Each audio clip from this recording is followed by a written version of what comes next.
اللہ کی رضا کے لیے نماز پڑھنا۔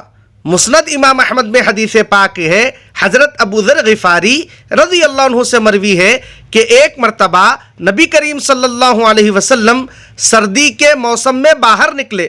اس وقت پتجھڑ لگا ہوا تھا۔ نبی کریم صلی اللہ علیہ وسلم نے ایک درخت کی 2 ٹہنیاں پکڑی تو اس سے پتے جھڑنے لگے۔ نبی کریم صلی اللہ علیہ وسلم نے فرمایا، اے ابو ذر، میں نے لبیک یا رسول اللہ کہا۔ فرمایا، بندہ مسلم جب اللہ کی رضا حاصل کرنے کے لیے نماز پڑھتا ہے تو اس کے گناہ اس طرح جھڑ جاتے ہیں جیسے اس درخت کے یہ پتے جھڑ رہے ہیں۔